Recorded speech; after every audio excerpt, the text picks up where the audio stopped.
The alarm on Sarah Mitchell's phone buzzed at 5:15 a.m., dragging her from a fitful sleep.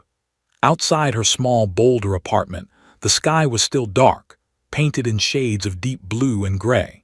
She'd lived alone since her divorce 2 years ago, and the silence of mornings like this had become both comforting and suffocating.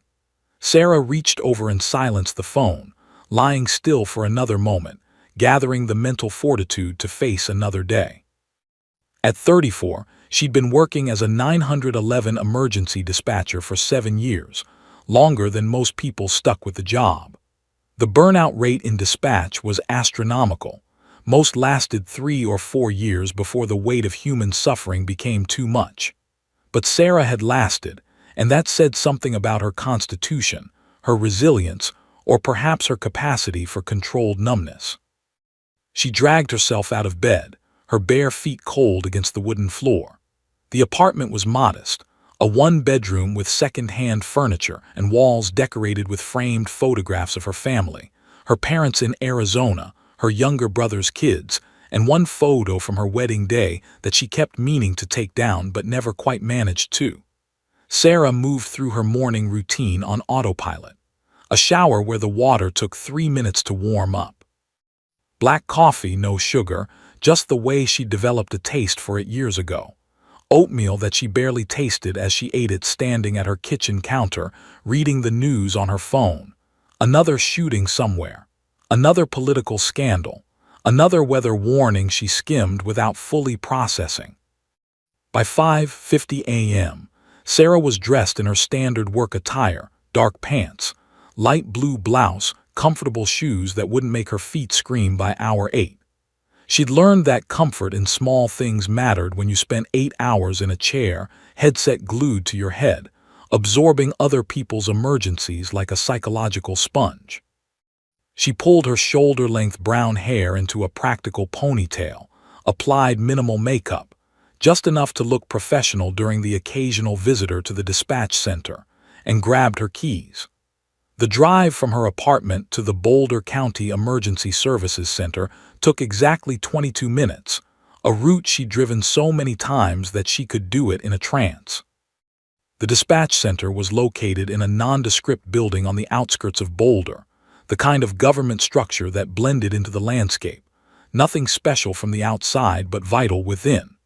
Sarah had been coming here long enough to know every crack in the parking lot, every quirky habit of the building's temperamental heating system, every personality quirk of her fellow dispatchers. She pulled into her assigned spot at 6:10 a.m., 15 minutes early as always. Sarah believed in punctuality the way other people believed in religion.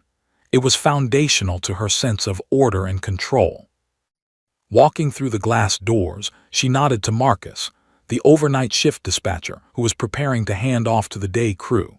His face looked tired, the kind of exhausted that came from handling emergencies between 10 p.m. and 6 a.m.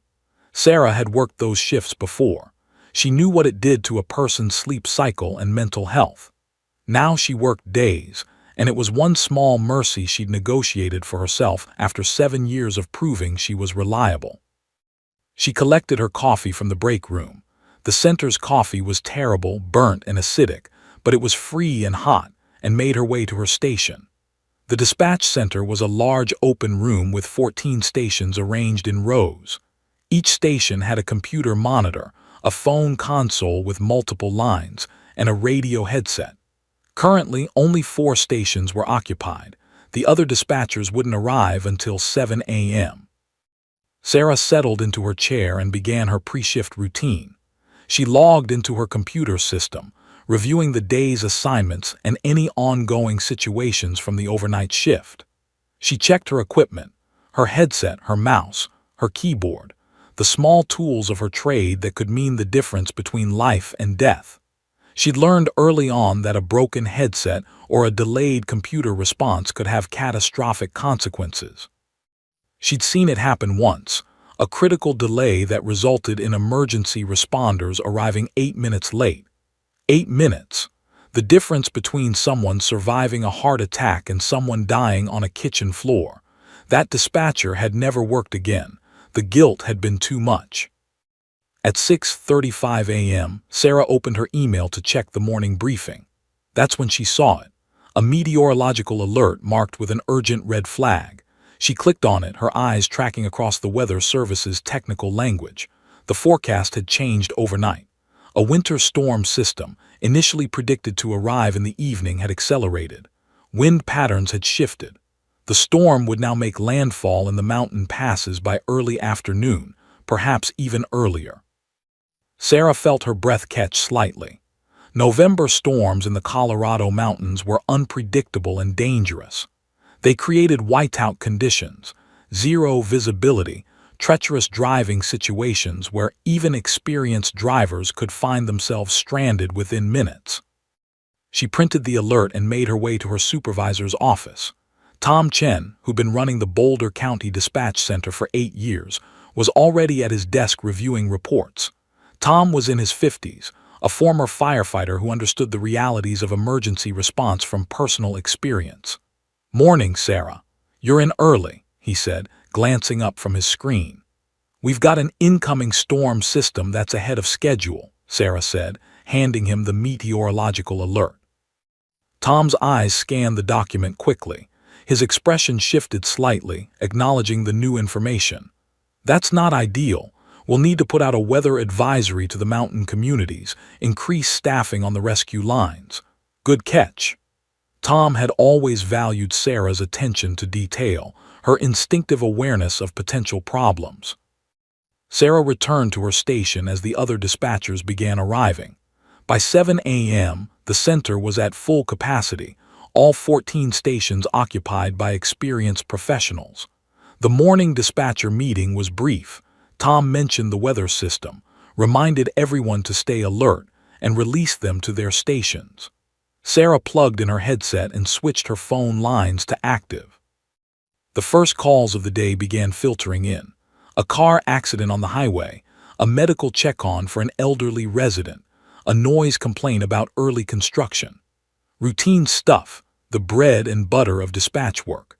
But Sarah's attention kept drifting back to the weather monitor on her secondary screen. She watched the storm system progress across the radar map, a swirling pattern of red and yellow indicating severe weather. Her fingers drummed against her desk, a nervous habit she'd never quite broken. The other dispatchers worked in their own zones, isolated in their headsets, focused on their calls. But Sarah was different. She didn't just respond to emergencies, she anticipated them. She studied patterns, understood geography, internalized the vulnerabilities of her service area. The mountain passes, particularly Highway 7 near Eagles Pass, were going to be particularly treacherous this afternoon. The road was narrow, winding, with limited cell service and even fewer pull-off areas. It was exactly the kind of place where someone could get stranded without help, where a mechanical failure could become a life-threatening situation within minutes. Sarah checked the clock. 6:47 a.m. The morning had just begun, but something in her gut was already twisting. Her instinct, the same instinct that had earned her the call sign Falcon years ago, was screaming that today was going to be different from other Thursdays. She just didn't know yet how profoundly different it would be. The afternoon shift at the Boulder County Dispatch Center had settled into its typical rhythm. It was 2:30 p.m., and Sarah had been at her station for 8 hours straight, working through the standard parade of emergencies and non-emergencies that formed the backbone of emergency services. A fender bender on Broadway Street. A welfare check on an elderly woman who hadn't answered her phone in 2 days. She was fine, just sleeping. A teenager who'd gotten their hand caught in a door. Nothing catastrophic, nothing that would require her full concentration and expert instincts. But Sarah's attention had been split all day. Every few minutes, her eyes drifted to the weather monitor on her secondary screen. The storm system had continued to accelerate, moving faster than the meteorologists had predicted. The satellite imagery showed a tightening spiral of clouds, deepening in color from yellow to orange to red. The wind speed indicators were climbing. Sarah's water bottle sat beside her keyboard, nearly empty. She'd refilled it 4 times that day, a nervous habit when she was anxious about something. She couldn't explain why this storm had gotten under her skin so thoroughly. Certainly, she'd worked through dangerous weather before.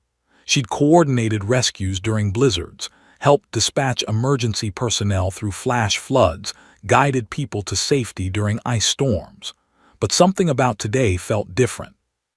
It was that sense, that sixth sense, that had earned her the call sign Falcon 5 years ago. She'd been working a shift when a small aircraft reported engine trouble. Based on nothing more than intuition and a careful study of wind patterns, Sarah had predicted that the plane would drift east of its reported trajectory. She'd suggested that search and rescue teams position themselves in a specific valley, one that wasn't even in the official search grid. When the plane crashed, it was found in exactly that location, and the quick positioning of rescue teams had meant the difference between the pilot surviving and not surviving. Her supervisor Tom had overheard her radio communication that night and had started calling her Falcon for her ability to see danger from a distance, to spot patterns that others missed. The name had stuck, becoming her informal call sign throughout the entire region. Other dispatchers sometimes asked her how she did it, how she knew things before they happened. Sarah never had a good answer. It was just something she felt, a tightness in her chest, a pattern recognition that operated below the level of conscious thought. At 2:47 p.m., the red light on her phone console began blinking, an incoming call on the emergency line. Sarah clicked the button and opened the channel, her voice immediately professional and calm. "Boulder County Emergency Services, this is Falcon. What is your emergency?" There was a beat of silence, and then a man's voice came through, breathless, panicked, barely controlled. The quality of the audio was poor, crackling with static. That immediately told Sarah something: cell service. The caller was calling from a cell phone, probably on a mountain where the signal was weak and unstable. "Help, God, please help us. We've broken down on the highway, Highway 7, and my wife is having chest pain. Severe chest pain. We need an ambulance, we need someone." The man's voice cracked, genuine terror bleeding through every word. Sarah's training kicked in immediately, overriding any emotional response. She began typing notes into her computer system with her left hand while keeping her voice steady and reassuring. "Sir, I'm here to help you. I need you to take a deep breath and give me some information. First, can you tell me your name?" She could hear him breathing heavily, the panic in his respiration matching the elevated tone of his voice. James Patterson, and my wife is Margaret. Oh God, her pain is getting worse. She's grabbing her chest and she can't." He was losing control, the words tumbling out in a rush. In the background, Sarah heard another sound, a woman's voice, strained and frightened, making sounds of distress, and something else, high-pitched and frightened. Children. There were children in that vehicle. "James, I need you to listen to me very carefully," Sarah said, her voice intentionally firm, the kind of tone that could cut through panic and command attention. "You are not alone right now. I am here with you. What I need you to do is stay calm and give me specific information. Are you safe to talk to me while you're broken down?" Yes, we pulled off the road. We're on the shoulder, but James, there's no one out here. No cars, nothing. Where are we? Where is this place?" Margaret's voice came through, terrified and in pain. Sarah's mind was already racing, calculating distances and response times. She quickly pulled up the GPS coordinates for Highway 7 near Eagles Pass, studying the terrain map. Her stomach sank as she reviewed the data. This was a remote area, beautiful during summer months, deadly during winter. Cell service was spotty at best. Ground ambulance response time from the nearest hospital was 45 to 50 minutes, depending on exact location and road conditions. "James, listen to me. I'm pulling up your location right now. Can you see any mile markers or road signs?" Sarah's hands were already moving, typing commands, initiating protocols. She glanced at the weather monitor. The storm was now showing wind speeds exceeding 40 miles per hour in the mountain passes. Visibility would be degrading rapidly. "There's a sign. It says mile marker 47, James said, his voice shaking. "How long until someone gets here? Margaret says the pain is like an elephant is sitting on her chest. She can't breathe properly. She's scared. I'm scared." In the background, Margaret let out a groan of pain that sounded like genuine cardiac distress. Sarah's professional experience had exposed her to hundreds of medical emergencies, and something in that sound, the quality, the severity, told her this was serious. This wasn't indigestion or anxiety. This was a real medical emergency, and it was happening in one of the most remote, difficult-to-access locations in her service area. Sarah's fingers flew across her keyboard as she began reviewing Margaret's options. Ground ambulance would take 45 minutes minimum. The nearest hospital was Colorado Springs Memorial, 30 miles away. Even driving at normal speeds with no traffic, the Pattersons were looking at 45 minutes to an hour to reach medical care. But there was another option, and Sarah was already thinking about it. The Air National Guard base at Peterson was only 20 miles away. Black Hawk helicopters stationed there were equipped for medical transport.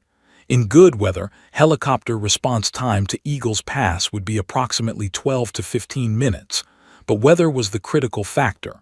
The storm was closing in. Visibility windows were measured in minutes, not hours. "James, I need you to check on your wife. Is she conscious? Can she talk to me?" Sarah asked, her mind already working through the decision tree. Protocol would say to wait, to assess, to give ground ambulance time to respond. But Falcon's instinct was screaming at her. This woman needed immediate intervention, and the window for helicopter evacuation was closing by the minute. "She's conscious, but the pain is really bad. She's never complained like this before. What do I do? What do I do?" James's voice had risen to nearly a shout. "You stay calm because Margaret needs you to be calm," Sarah said. "I'm going to get you help. I'm getting you help right now. Don't hang up. Stay on the line with me." Sarah was already looking at her supervisor. Tom was watching from his desk, and when their eyes met, he nodded. He understood what she was about to do. Falcon was about to ask for something unusual, something that required going beyond standard protocol. And Tom trusted her completely. Sarah's fingers were already moving before she'd finished talking to James. Her training had prepared her for moments like this, those critical junctures where a dispatcher's decision could mean the difference between a patient reaching a hospital alive or not. She typed a preliminary incident report into the system, flagging it as critical, possible acute coronary syndrome, remote location, limited ground access. Within seconds, 3 other dispatchers had seen the alert and were standing ready, waiting for orders. This was how her team worked. When Falcon flagged something as critical, everyone moved. "Tom," Sarah called out, not bothering to raise her voice above normal volume because her supervisor was already moving toward her station, having seen the alert on the center's main monitoring screen. Tom Chen's face was calm but focused, the expression of a man who'd spent 25 years in emergency response and knew exactly what high-stakes situations looked like. "I've got a cardiac patient at Highway 7, mile marker 47, remote location, weather window closing rapidly," Sarah said, her voice steady and professional. "Ground ambulance is 45 minutes minimum. Patient is symptomatic for acute coronary event, pain radiating from chest, difficulty breathing. I'm requesting immediate helicopter evacuation from Peterson." Tom didn't hesitate. Most supervisors would have asked for more information, would have consulted protocol, would have second-guessed the request. Tom simply nodded. "Do it. I'll notify the regional coordinator." He understood that Sarah didn't ask for extraordinary measures lightly. In her 7 years of working dispatch, she requested helicopter evacuation perhaps 8 times, and every single one of those calls had proven justified by outcome. Her instincts had been flawless. Sarah was already dialing the number for the Regional Emergency Coordination Center, the organization that oversaw emergency services across multiple counties. The phone rang twice before she heard the crisp voice of Director Patricia Walsh. "Regional Emergency Coordination. This is Patricia."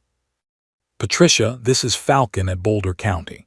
I need immediate Black Hawk dispatch from Peterson for an emergency medical evacuation. Patient is female, approximately 50 years old, presenting with acute cardiac symptoms, possibly acute myocardial infarction. Location is Highway 7, mile marker 47. Ground access is limited and worsening weather conditions. Request immediate helicopter response. Sarah had learned to communicate with military and regional coordinators in their language. Direct, efficient, no wasted words. Understood, Falcon. Let me confirm details and coordinate with Peterson. There was a brief silence as Patricia pulled up the information on her end. Sarah could hear keyboard clicks, the muted background noise of a busy coordination center. I'm seeing your incident report. Critical patient, remote location, deteriorating weather. I'm marking this as priority urgent, connecting you directly to Black Hawk operations. Stand by. The line transferred and a new voice came through, this one with the precise diction of military personnel. Black Hawk 3-1 Operations, Captain Derek Chen speaking. Regional coordination has flagged your emergency. What's your situation? Sarah took a breath and ran through the critical details again. Captain, I have a critical cardiac patient stranded on Highway 7 near Eagles Pass. Mile marker 47. Patient is female, approximately 50, presenting with acute chest pain, dyspnea, possible acute myocardial infarction. Current weather conditions are clear but deteriorating rapidly. Storm system moving in from the northwest. Wind speeds currently 30 knots, projected to intensify. Current visibility approximately 2 miles, projected to drop below 1 mile within 8 minutes. Ground ambulance response time exceeds 45 minutes. I'm requesting immediate helicopter evacuation. Understood, Falcon. We're mobilizing Black Hawk 3-1 immediately. ETA to your location is approximately 12 to 14 minutes, depending on exact coordinates. Can you confirm current status of the patient while we dispatch? Sarah immediately switched her headset back to the Patterson family line. James, I still need you with me. How is Margaret doing? Has her pain changed at all? James's voice came back strained. It's worse. She's having trouble breathing now. She says her arm is numb.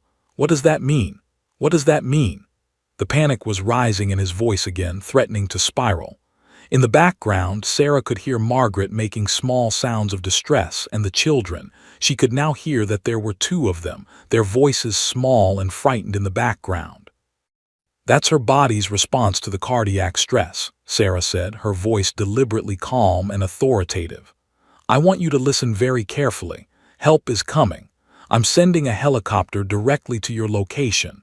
They're trained to handle exactly this situation. I need you to do something for me, James. I need you to get Margaret as comfortable as possible. Can you recline her seat? Yes, I can do that. Okay, I'm moving her to lie back. Margaret, honey, just lie back and try to breathe slowly. Help is coming. Sarah switched back to Captain Chen. Patient's symptoms are escalating. Chest pain intensifying, dyspnea worsening, report of radiating arm numbness.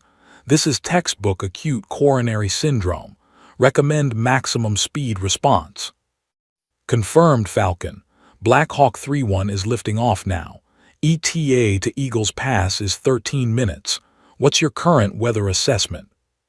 Sarah was already pulling up her secondary weather monitoring system, the one that showed real-time meteorological data for the mountain passes.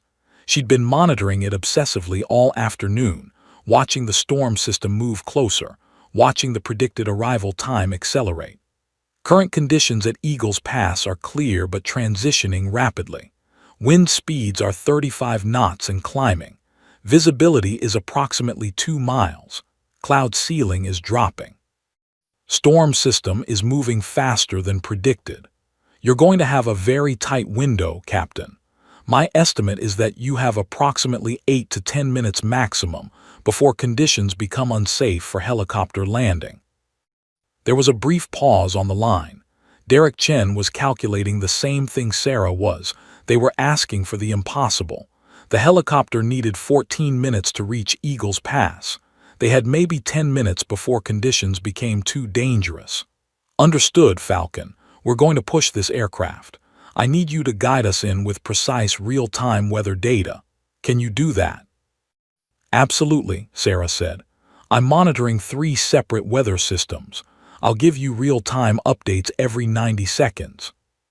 Tom was now standing beside Sarah's station, monitoring her screen along with her. He'd seen her do this before, this delicate balance of pushing emergency response to its absolute limits while maintaining safety protocols.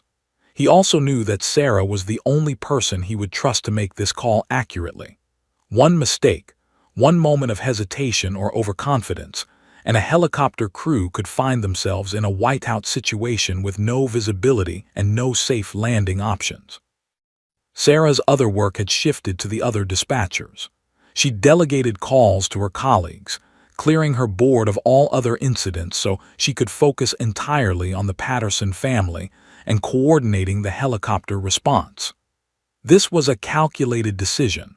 Other emergencies would be handled by her team while she devoted herself completely to this critical situation. It was the kind of prioritization that only a supervisor could authorize, and Tom had implicitly done so by taking over her other calls himself. "James, I need you to do something for me," Sarah said, switching back to the family line. "I need you to find a clear area where that helicopter can land. It doesn't have to be large, just open ground without trees or obstacles. Can you see anything like that from your vehicle?" There's a wide shoulder here. It's maybe 50 feet to the road from where we are. The ground looks relatively flat. Will that work?" "That's perfect," Sarah said. "Keep Margaret as calm as possible. Tell her that help is minutes away. Help is literally minutes away, James. You're doing everything right." She pulled up the geographic data for that specific location, studying the terrain carefully. Mile marker 47 on Highway 7 was just past Eagles Pass proper, in a relatively open area surrounded by rocky terrain and scattered pine trees.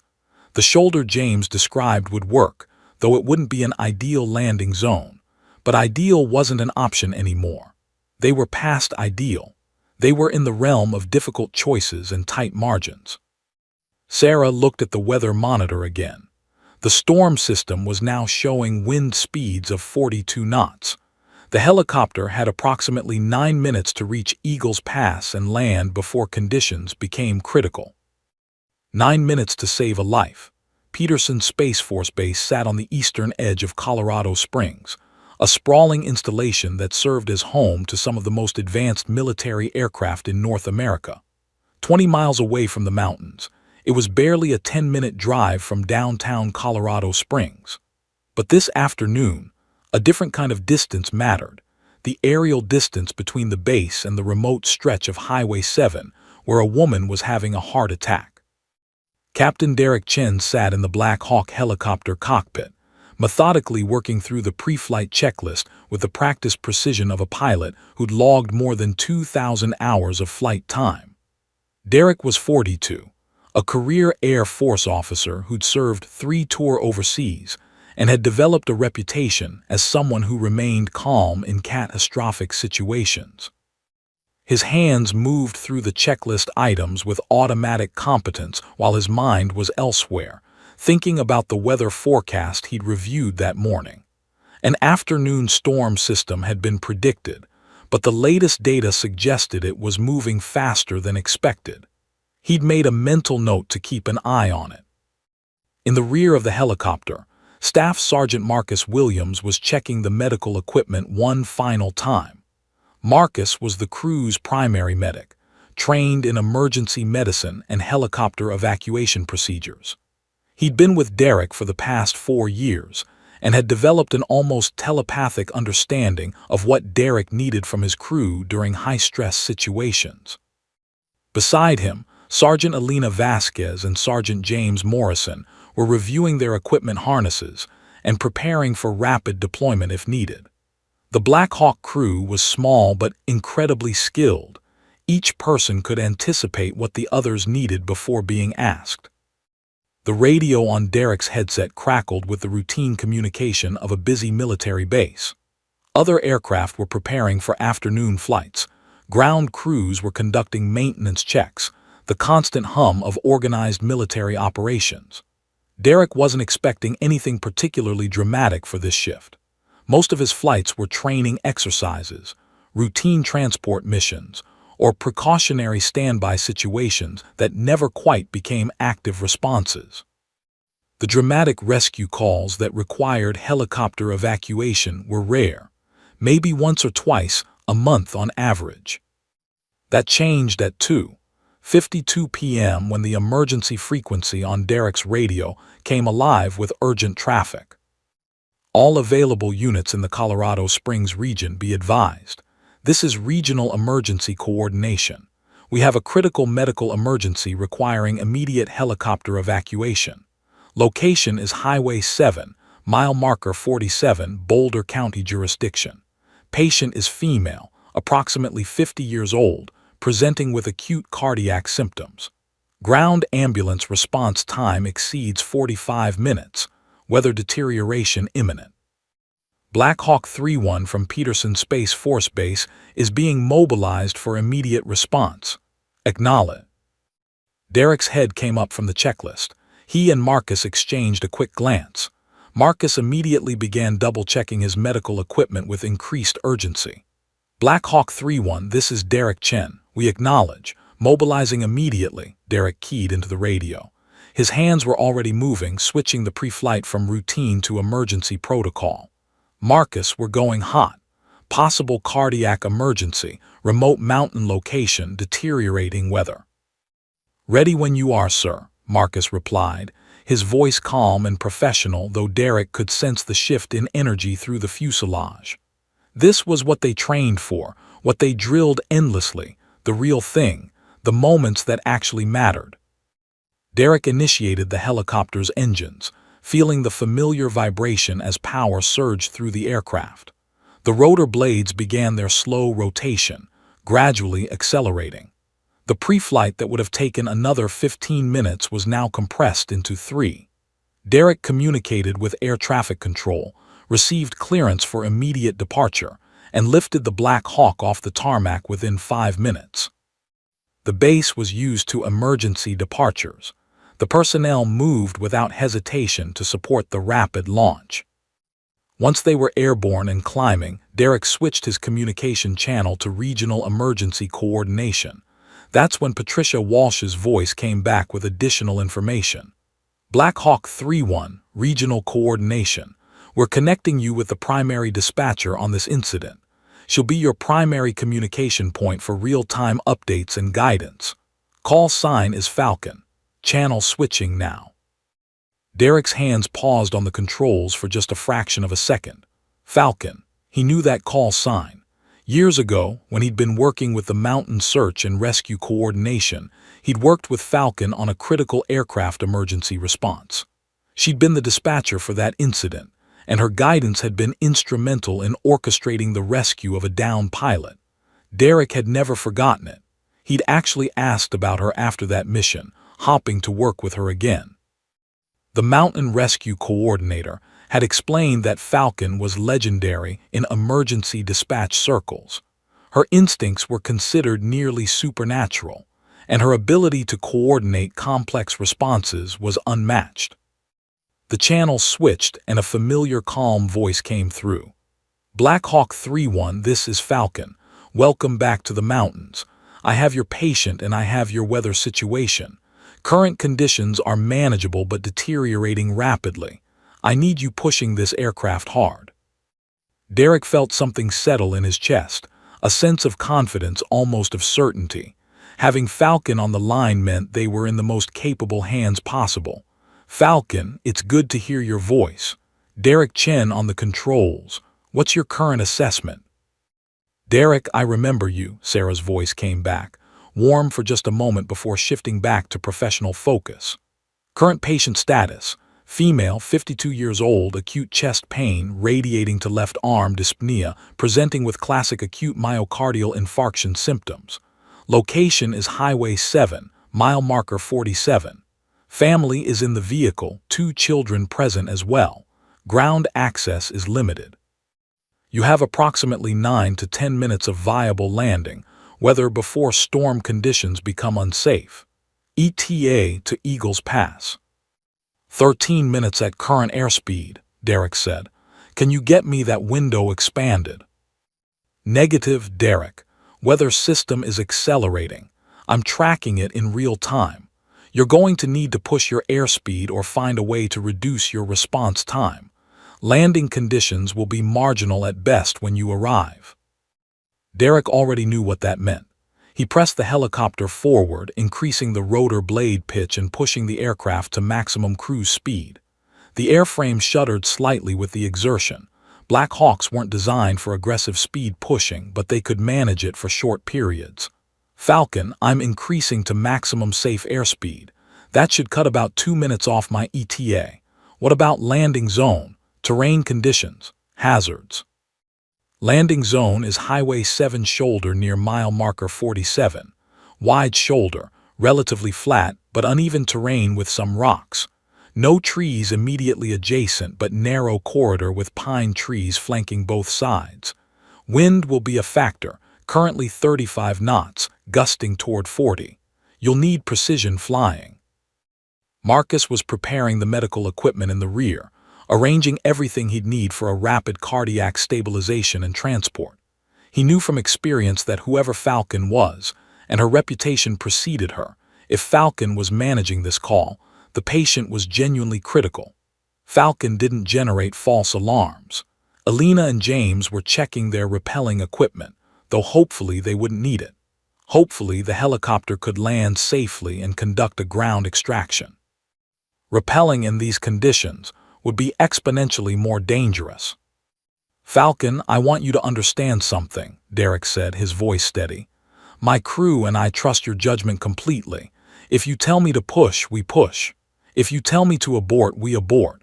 But I need accurate, real-time information to make good decisions. Understood, Derek, you'll have it. I've got your back from here on the ground. Patient is conscious and stabilizing slightly with reassurance. Family is frightened but holding together. When you arrive, I'll direct you precisely to the landing zone. You focus on flying. I'll focus on everything else. That's exactly what I needed to hear, Derek said.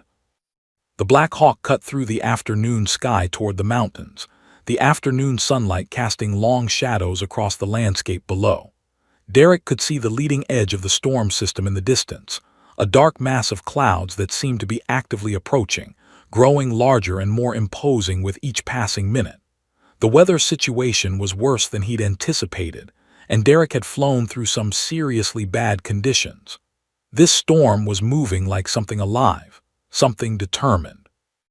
Derek, be advised, Falcon's voice came through, calm but with an edge of urgency. Wind speeds are now 42 knots at Eagles Pass. Visibility is dropping. You have approximately 7 minutes of safe landing window remaining. Current ETA. Derek checked his instruments. The mountains were growing larger, closer. 8 minutes. That's cutting it extremely close, Falcon said. But I believe you can do this. I believe in you, Derek. Now come get my patient. The dispatch center had transformed into something that resembled a war room. Sarah sat at the center of a web of information, her eyes tracking 3 separate computer monitors simultaneously. The primary screen showed the geographic terrain of Highway 7 near Eagles Pass. The secondary screen displayed real-time weather data from the Meteorological Service. The third screen showed communications logs and medical status updates. Behind her, Tom Chen had positioned himself where he could monitor everything Sarah was doing, ready to step in if needed, but understanding that Falcon needed to work without interference. On Sarah's left, her colleague David Rodriguez had taken over her other emergency calls. On her right, Patricia from Regional Emergency Coordination was monitoring the helicopter's progress and standing ready to coordinate with the hospital. The weight of what they were attempting was palpable. Somewhere in the dispatch center, someone had whispered the phrase "miracle mission," but Sarah had immediately shut that down internally. Miracles were for prayers. What they were conducting was professional expertise, training, and precise execution. No miracles required. Falcon to all units, Sarah keyed her radio, her voice calm despite the adrenaline flooding her system. Updated weather assessment. Storm system is accelerating beyond meteorological predictions.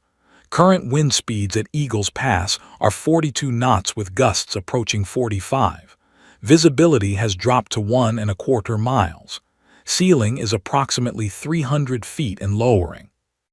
Recommend all air operations maintain maximum situational awareness and prepare for rapid weather deterioration.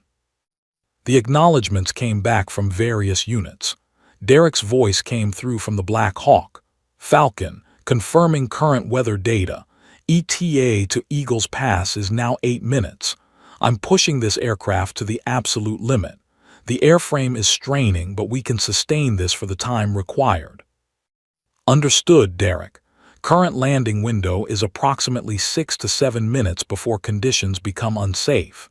You're going to be cutting it very close. I need you to start descending approach now. I'm going to guide you visually once you have the area in sight.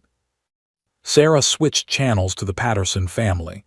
The strain in James Patterson's voice was immediately apparent. Falcon, where is that helicopter? Margaret's pain is getting worse again. She says she feels like she's going to pass out. What do I do? What do I do if she loses consciousness? Sarah's voice remained steady, even though her heart was racing. She could hear Margaret groaning in the background, a sound that cut directly through Sarah's professional distance. This was the part of dispatch work that nobody talked about, the moment when you had to care deeply while remaining emotionally detached enough to function. James, listen to me very carefully. If Margaret loses consciousness, I need you to check if she's still breathing. If she's breathing, keep her on her back with her feet elevated. If she stops breathing, I'm going to guide you through CPR. Can you do that? I don't know CPR, James's voice cracked with panic. I don't know how to do CPR. Then we're going to learn together right now, Sarah said, her voice taking on the quality of absolute authority that she could summon when needed. I'm going to teach you, and the helicopter will be there in minutes. Margaret, can you hear me? Sarah was addressing the patient directly now, something she did when patients were on the edge of consciousness. Margaret's voice came through weakly. I'm here.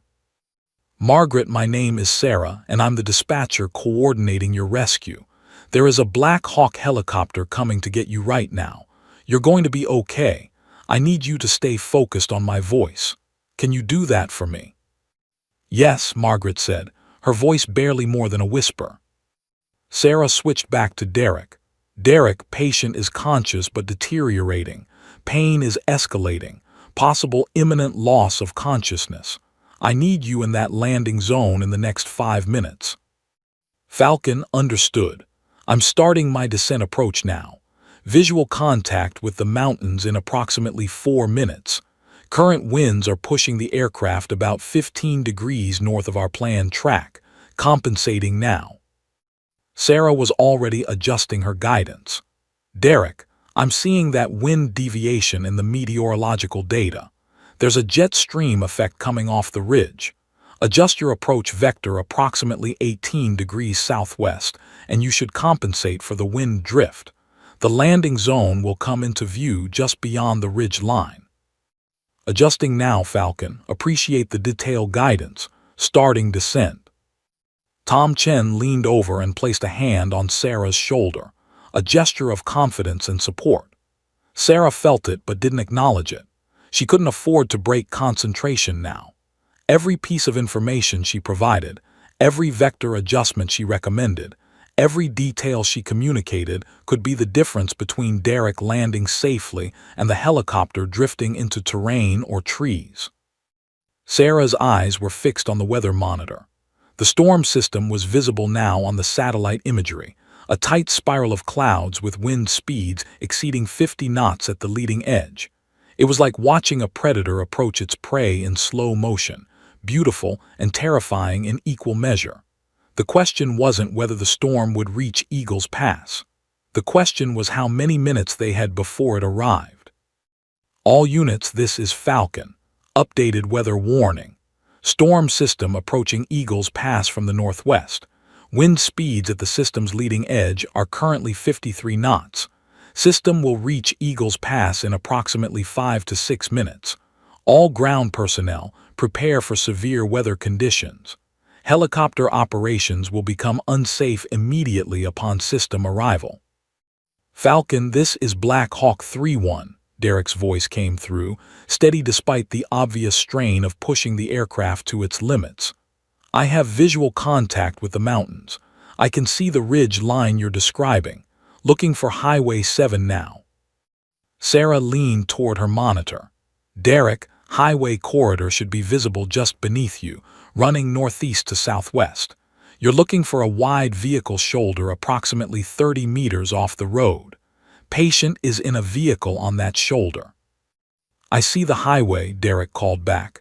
Traffic is minimal due to the weather warning. I'm scanning the shoulders now. I see it. I see a vehicle on the northern shoulder. Is that your patient? Sarah immediately switched to the Patterson line. James, do you see a Black Hawk helicopter above you? Yes, I see it. Oh my God, I see it. James's voice rose with hope. It's so big, it's beautiful. It's the most beautiful thing I've ever seen. Derek, confirming visual contact. That's your patient below, Sarah said. Proceed with landing approach. Landing zone appears clear of immediate obstacles. Watch for wind shear coming off the ridge to your southeast. Winds are gusting 48 knots but should stabilize as you descend into the shelter of the valley. Understood, Falcon. Initiating landing approach. Descending to landing altitude now. Sarah's eyes moved back to the weather monitor. The storm was impossibly close now, the leading edge just minutes away from the mountains. The dark mass of clouds seemed to be advancing like a wave. She was tracking it in real time, seeing the wind speed readings in the metadata, watching the visibility projections drop from mile to half mile to quarter mile. Derek, I need to be direct with you. You now have 3 minutes, maybe less, before storm conditions become unsafe. You are literally racing the weather. Your weather window is closing. Falcon, I understand completely. I'm committed to this landing. Hold on, I'm in the final approach now. Visibility is becoming marginal. I'm focusing on the vehicle below. Rotor wash is kicking up significant dust, preparing to touch down. Sarah's hands gripped the edge of her desk. She was no longer typing, no longer scanning information. She was simply present, holding the space for Derek and his crew, believing with every fiber of her being that he could do this impossible thing. Land a helicopter in marginal conditions, with minutes before the weather became completely untenable. The wind speeds on her monitor now showed 47 knots. The visibility projection showed conditions worsening to 0 within 4 minutes. And somewhere in the mountains, a Black Hawk helicopter was descending toward the ground in conditions that were deteriorating by the second. Sarah's voice came through one more time, quiet and certain. Derek, you've got this. Land this bird and get that patient. I believe in you. All she could do now was wait. The helicopter descended through increasingly turbulent air. Derek felt every gust of wind in the controls, pushing and pulling at the Black Hawk's frame like an invisible giant trying to knock the aircraft sideways. His hands moved with the precision of a surgeon, micro-adjustments to compensate for wind shear, crosswinds, and the unpredictable air currents that swirled around the mountain ridge. The rotor blades thrummed above him, the sound a constant vibration that Derek's body had learned to ignore decades ago. His eyes were locked on the vehicle below, a silver sedan positioned on the highway shoulder, and he could see movement inside it.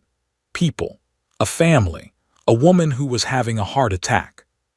I've got the vehicle in sight, Derek transmitted to Sarah. Commencing landing approach now. Visibility is approximately 1 mile and deteriorating. Wind is still gusting above 45 knots, but I'm managing it, coming down to 100 feet above ground level. In the back of the Black Hawk, Marcus Williams had already unstrapped himself from his crew position and moved to the open cargo door. The wind howling through that door was almost a physical force, threatening to tear him out of the aircraft if he wasn't secured by his harness. Elena and James had positioned themselves to assist with the patient extraction once Marcus established contact with the family. They'd done this dozens of times. The choreography of emergency extraction was something they could execute with their eyes closed. But doing it in marginal weather conditions, against a closing time window, added exponentially to the complexity and danger. The ground was approaching rapidly. Derek could now see the sedan clearly, could see a man's face pressed against the window looking up at the descending helicopter. The rotor wash from the Black Hawk was already kicking up significant dust and snow, creating a vortex of white that made the ground rapidly disappear from sight. This was one of the most dangerous moments of helicopter operations, the transition from visual flight to instrument-based guidance, while simultaneously trying to land on an unprepared surface. Derek shifted his vision to his instruments, the instruments that would tell him his altitude, his rate of descent, his exact position.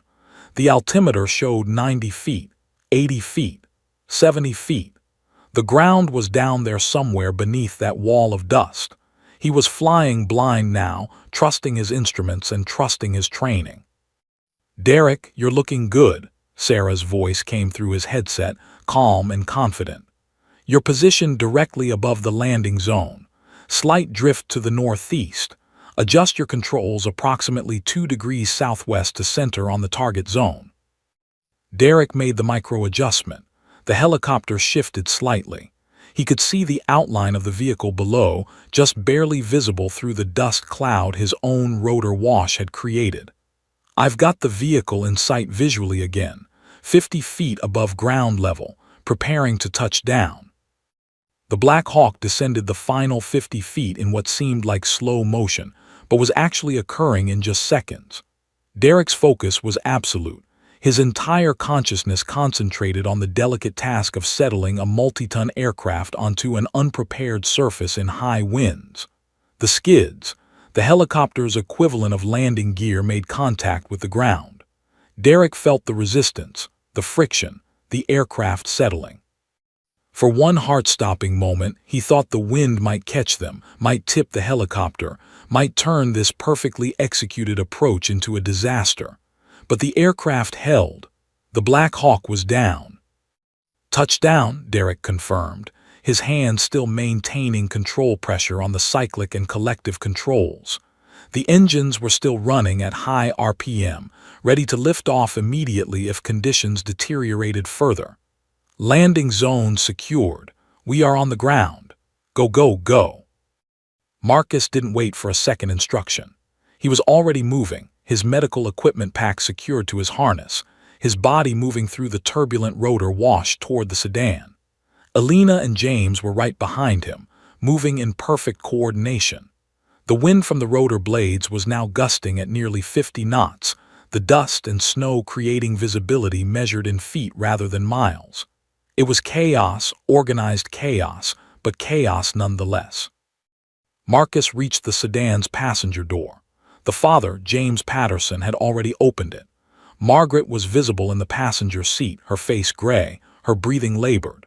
Marcus could see immediately that her condition had deteriorated significantly since the initial phone call. He'd done enough emergency medicine to recognize the signs of a serious cardiac event. The cyanotic lips, the difficulty breathing, the way her body was slumped in the seat. "I'm Marcus with Air National Guard Rescue," he shouted over the rotor noise, though the family couldn't really hear him over the deafening sound. "We're getting you to the hospital. Can you move?" Margaret shook her head slightly, indicating she couldn't move without assistance. That was fine. Marcus and Elena were trained for exactly this situation. They moved Margaret from the vehicle with practiced efficiency, securing her to a stretcher with practiced movements that took less than 30 seconds. The two children, a boy who looked about 8 and a girl who looked about 5, were wide-eyed with shock and fear, but James was keeping them together, moving them toward the helicopter. "James, get the kids aboard now," Marcus commanded, his voice carrying the kind of authority that people instinctively obeyed in crisis situations. "Keep them strapped in. Don't touch anything." James herded the children toward the helicopter's open cargo door. The rotor wash was intensifying, the wind now becoming almost too powerful to fight against. Elena grabbed the eldest child and helped boost him up into the aircraft's cargo area. James followed with the younger child, both of them moving with desperate urgency. "Falcon, we're loading now," Derek transmitted. "Patient is secured on stretcher. Family is loading. ETA for full evacuation is 90 seconds. "Derek, be advised," Sarah's voice came back, and Derek could hear the tension in her voice now, the professional calm beginning to crack slightly. "Weather window is closing. Wind speeds are now 51 knots. Visibility is down to approximately 0.8 of a mile. Recommend rapid liftoff once loading is complete.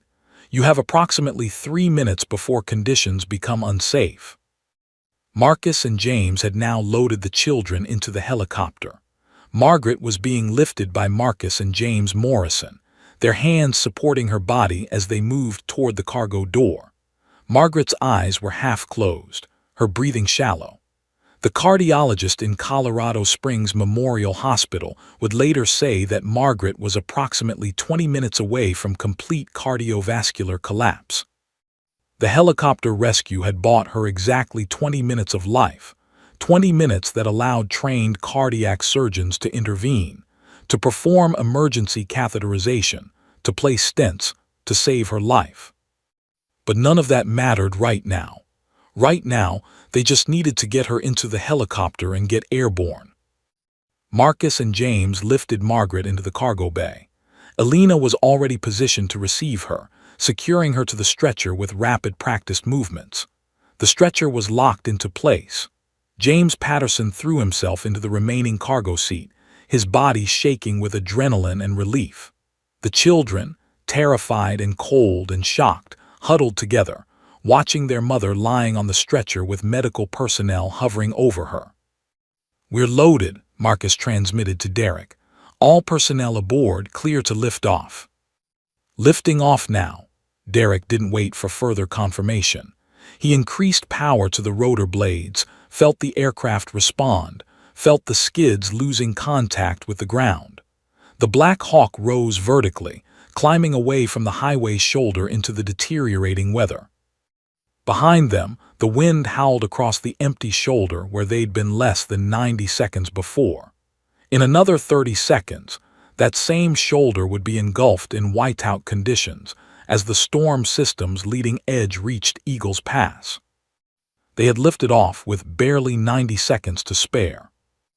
In the dispatch center, Sarah watched the confirmation on her screen. The helicopter was airborne. The family was safe. The extraction was complete. She allowed herself exactly 3 seconds of relief before switching her focus entirely to coordinating the flight to Colorado Springs Memorial Hospital and ensuring that Margaret received the medical intervention she desperately needed. Outside her dispatch center window, the first flurries of the major storm system were beginning to fall on Boulder. The mountains beyond, where Derek and his crew were flying, were already being consumed by the advancing weather. They had done the impossible, and now they were racing back toward safety with a dying woman aboard. The Black Hawk climbed through the turbulent air, the aircraft shaking with the force of the wind it was fighting.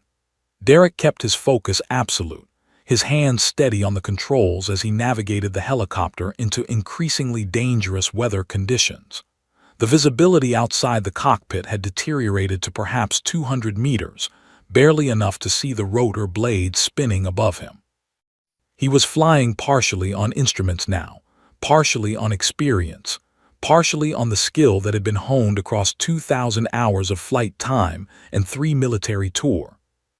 Behind him, in the cargo bay, Marcus Williams was engaged in a completely different kind of emergency. Margaret Patterson lay on the stretcher, her body responding with increasing irregularity to the cardiac stress that was overwhelming her system.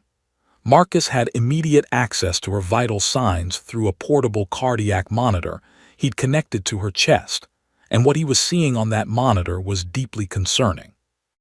Her heart rhythm was becoming increasingly chaotic, the electrical signals in her heart erratic and unpredictable.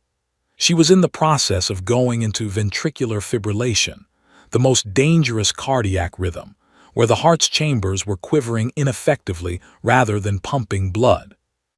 "Patient vitals are deteriorating rapidly," Marcus transmitted to Derek, his voice calm but clipped, the language of someone trained to communicate critical medical information under extreme stress.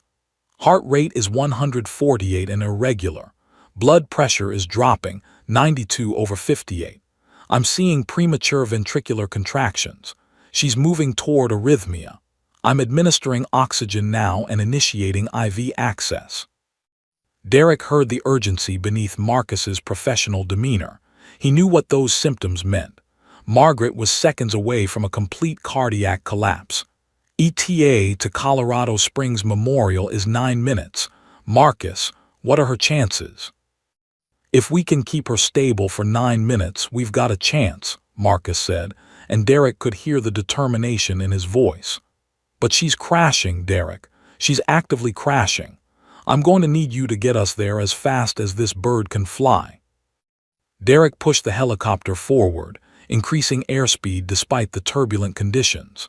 The Black Hawk was screaming through the air now, the engines pushed to maximum RPM, every system operating at absolute capacity.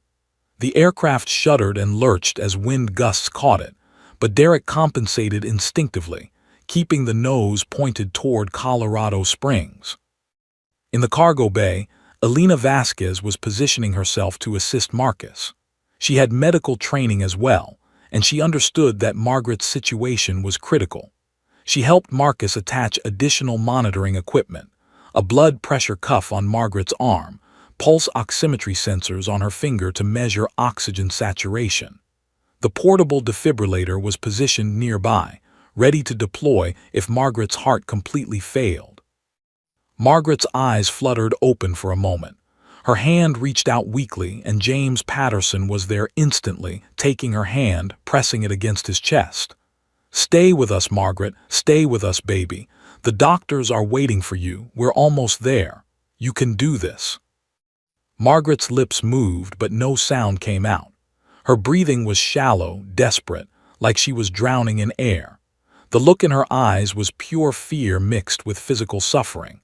The pain in her chest had become unrelenting, a crushing force that seemed to be squeezing the life out of her with each labored breath. "Marcus, her oxygen saturation is dropping," Elena said, reading the pulse oximeter.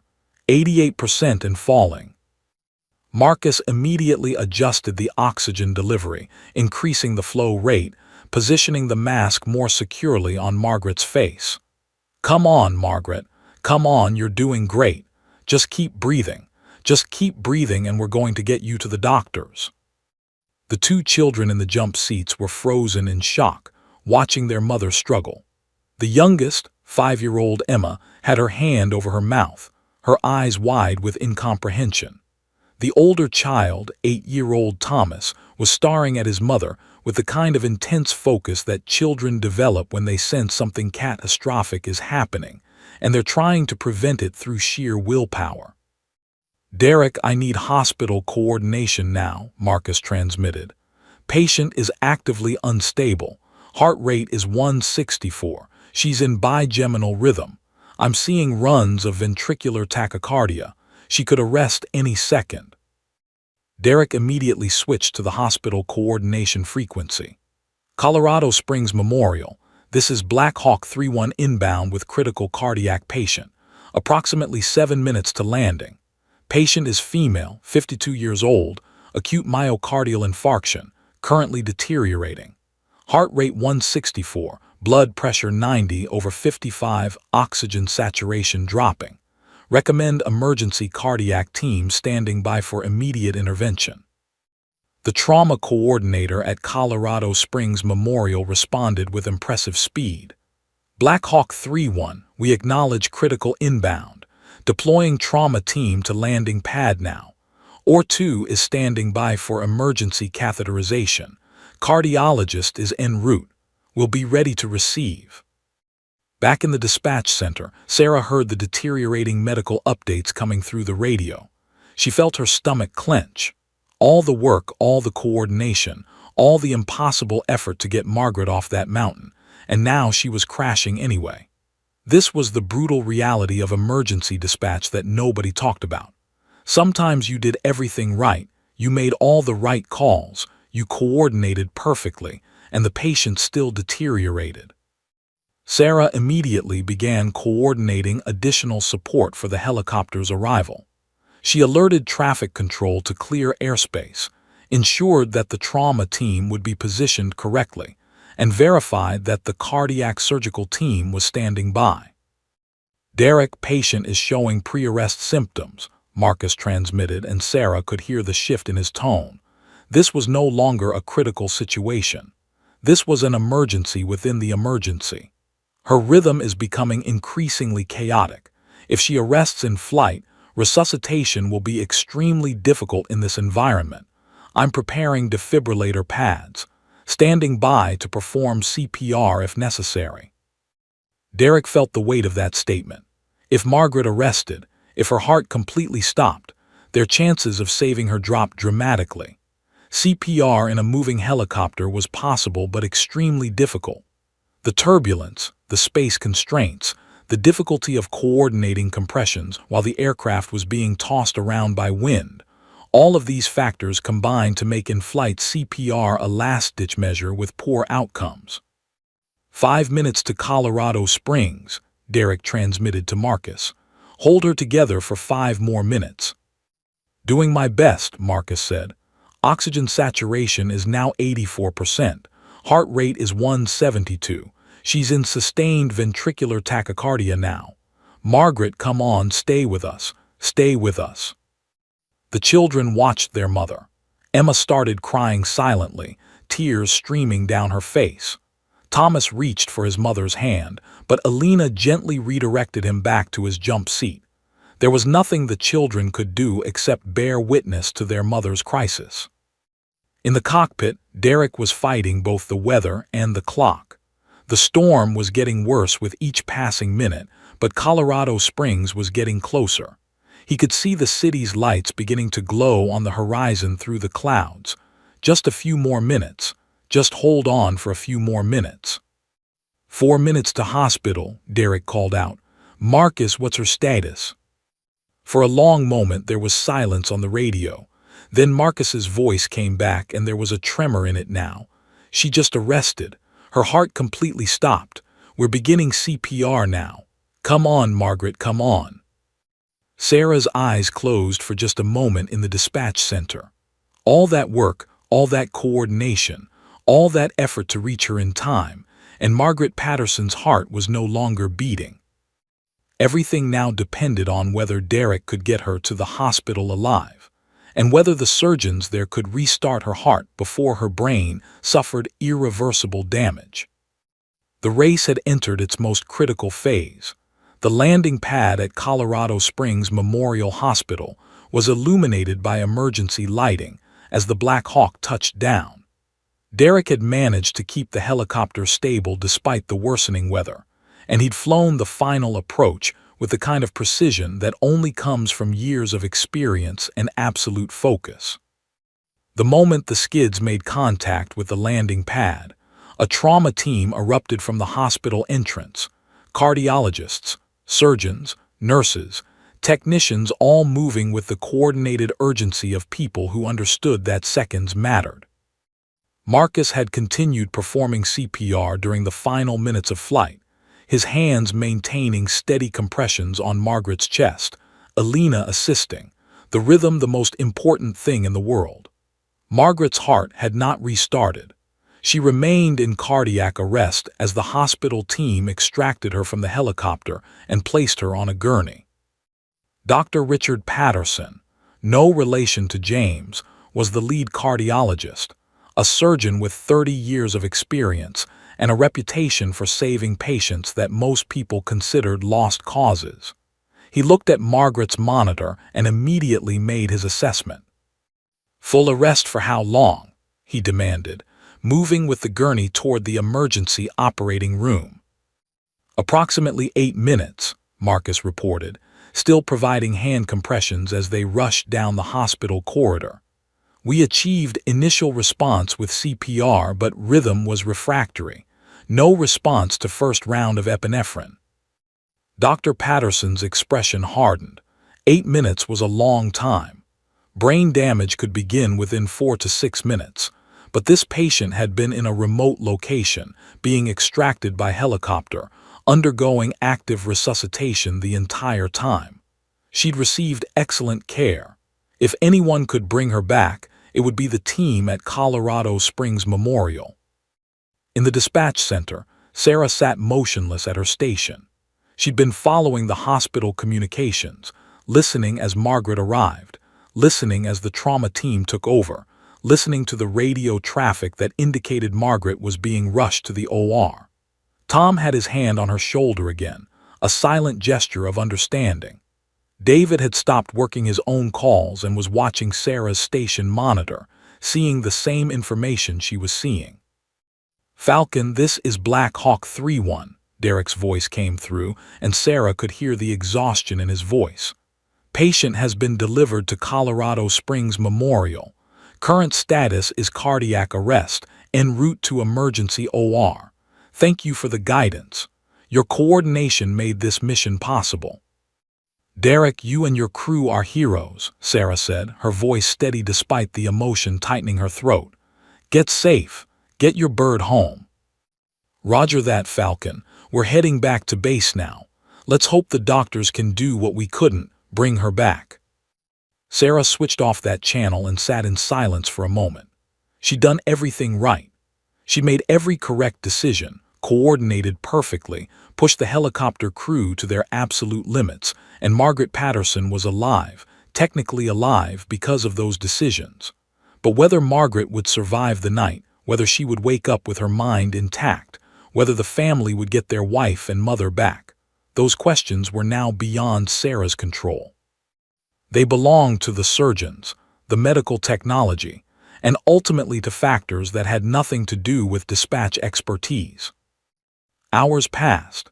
Sarah continued her shift, handling routine calls, her mind partially present, partially still tracking Margaret Patterson's status through hospital radio updates. At 6:47 p.m., a message came through from Colorado Springs Memorial. Margaret had been successfully resuscitated. Dr. Patterson had performed emergency cardiac catheterization, found a completely blocked left anterior descending coronary artery, and placed a stent. Margaret's heart had restarted after 52 minutes of combined resuscitation, an extraordinarily long time. The fact that she'd survived at all was remarkable. The fact that she regained consciousness suggested there might not be significant brain damage, though only time would tell. Sarah felt something release in her chest, a tension she'd been carrying since 2:47 that afternoon when James Patterson's panicked voice had first come through her headset. 6 weeks later, Sarah stood in the Boulder County Emergency Services Auditorium. The community had organized a recognition event to honor the rescue personnel who'd coordinated the Patterson family's emergency extraction. The room was filled with media, community members, emergency services personnel, and families whose lives had been touched by the emergency response system. County Commissioner David Martinez stood at the podium, reviewing the details of the rescue operation. This extraordinary rescue was only possible because of the coordination and expertise of multiple agencies and individuals, he was saying. The Air National Guard helicopter crew demonstrated exceptional skill. The hospital trauma team performed life-saving surgery. But all of this depended on one critical decision made by a 911 dispatcher, who recognized danger approaching and acted with the kind of professional expertise that exemplifies true heroism. He looked toward where Sarah sat. Sarah Mitchell, known throughout this region as Falcon, saw the danger before the storm arrived. She anticipated the medical emergency's severity. She coordinated a rescue operation that defied conventional wisdom about what's possible in marginal weather conditions. "Sarah, would you please come to the stage?" Sarah felt her heart jump. Public recognition had never been comfortable for her. She preferred to work in the background to let her professional competence speak for itself. But she stood and made her way to the stage, where the commissioner shook her hand and the audience applauded. The reason this family is whole today is because Falcon saw the danger from a distance and never lost sight of what mattered, Commissioner Martinez said, and Sarah heard her own call sign carrying weight and meaning. The Black Hawk crew was there. Derek, Marcus, Alina, and James were standing in the front row, and Derek gave her a nod of respect that communicated everything he felt about her role in that day's events. The Patterson family was introduced next. James walked to the stage with Margaret on his arm. Margaret moved slowly, still recovering physically, but her mind was sharp and present. The months since the rescue had been difficult: cardiac rehabilitation, psychological recovery, the challenge of reintegrating after a near-death experience. But she was alive. She was coherent. She was herself. The children followed, Emma and Thomas, both of them clutching flowers they'd drawn pictures on. Margaret approached Sarah, and for a moment they simply looked at each other, the woman who'd answered the emergency call, and the woman whose life had been hanging in the balance. Margaret's eyes filled with tears. "I don't know if I ever had a chance to thank you properly," Margaret said, her voice thick with emotion. "But you saved my life. You and Derek and all those people, but it started with you. You heard my husband's voice and you knew what needed to happen. You knew what the right thing was." Sarah felt her own eyes welling up. She reached out and embraced Margaret, and for a moment, the professional distance that she maintained for her own protection dropped away. She was simply a human being who'd done the job she was trained to do, and it had mattered. It had mattered profoundly. "I was just doing my job," Sarah said quietly. "No," Margaret said, pulling back but keeping Sarah's hands in hers. "You were more than that. You were the person who refused to accept that this situation was impossible. You looked at circumstances that should have been fatal and you found a way. That's not just a job, that's heroism." The audience applauded, and Sarah felt something shift inside her. The call sign, Falcon, earned years ago for her ability to spot danger from a distance, suddenly meant something more. It wasn't just a radio identifier. It was a recognition of what she was capable of when it mattered most. Later, after the ceremony ended and the crowd had dispersed, Sarah stood with Derek, Marcus, Alina, and James. The helicopter crew was heading back to Peterson, but they wanted to thank Sarah in person. "You changed the equation that day," Derek said simply. "You gave us the margin we needed. You made an impossible mission possible." "We saved a life," Sarah said, looking at each of them. "All of us together, that's what matters." But as she drove home that evening, Sarah realized something deeper. The call sign, Falcon, had always meant seeing danger from a distance, but it also meant something she hadn't fully appreciated until that day. The ability to guide others through the storm, to provide the steady voice that kept people focused and moving forward, to believe in what was possible even when everything seemed impossible. 6 weeks ago, Margaret Patterson had been trapped in a vehicle on a mountain pass with a failing heart and a closing weather window. Sarah had seen that danger, had trusted her instincts, had coordinated a rescue that existed on the absolute edge of possibility. And because she'd done her job perfectly, a woman was alive. A family was intact. A story of hope had been written. The call sign, Falcon, would always be more than just a radio identifier now. It was proof that one person's dedication, expertise, and unwillingness to accept defeat could change everything. Stiamo aprendo cose nuove, sto dietro di più a Discord, sto facendo Telegram, adesso ho preso il secondo schermo, sto prendendo tutto quanto, ho preso la scrivania, cioè ci sto puntando.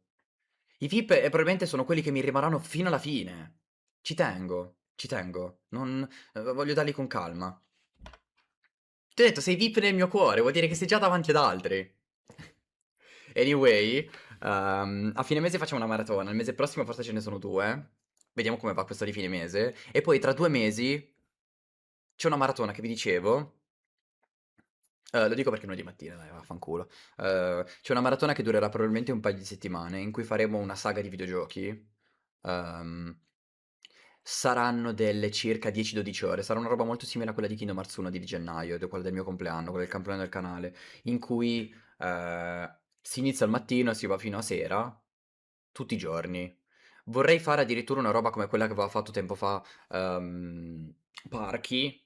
C'è questa streamer canadese, molto molto brava, che aveva fatto una maratona meravigliosa in cui aveva fatto Zelda Ocarina of Time e Majora's Mask e durante la notte ha lasciato alla chat, con una mod, la possibilità di giocare a Pokémon Rosso. C'è la chat, scrivendo in chat poteva muovere il personaggio. Voi non ci crederete mai, ma 1500 persone in chat durante la notte hanno finito Pokémon Rosso. Fuori di testa. Cioè, io me li ricordo. Agli inizi c'era chi scriveva su, giù, destra, cioè, scrivevano qualunque tasto possibile e immaginabile. A una certa hanno iniziato ad andare tutti nella stessa direzione, a puntare tutti quanti nel punto giusto, e hanno finito il gioco. Lei streamava di giorno Zelda, e loro la notte finivano Pokémon. È stato veramente figo. Mi piacerebbe fare una roba del genere, ma non penso che ci riuscirai, quindi... quella cosa scritta... Sì, sì, bellissimo. No, veramente una figata. Quello l'avevo visto tutto. L'ha fatto il periodo che io ero... che non streamavo, il periodo di gennaio. E quindi me la sono guardata tutta. Allucinante. Allucinante. E allora mi ha dato l'idea. Nomadino Cucciolo, grazie per l'8º mese. Solo 8º? Pensa te, mi sembra oramai già molto di più, Patato. Grazie, Cucciolo. Quale titolo Pokémon cominciare? Pokémon Rosso, partiamo dall'inizio, proprio dalle basi. Pokémon non strategico e a turni, devi imparare le meccaniche che verranno piano piano. Chiaro, sì, sì, sì. Sì, sì, sì, ma si impara. Si impara. Dovrei farmi un recap ogni volta facendo Pokémon al mattino e senza aiuti lo finisci tranquillamente. Perché? Ma para, tu non dovevi cambiare orari, non dovevi iniziare a lavorare solo il pomeriggio? O mi ricordo male? Mi avevi detto che avresti cambiato orario, ma non mi ricordo che cosa mi hai detto. Paura di essermi perso Tasty prima. Pagliaccia, hai detto qualcosa prima? Aia. Aia, mi è caduto il gomito, mi sono strozzato. Aia. E senza aiuti lo finisci tranquillamente, anche se il gioco non ti spiega nulla, è davvero semplice, puoi fare quello che vuoi. Addirittura para.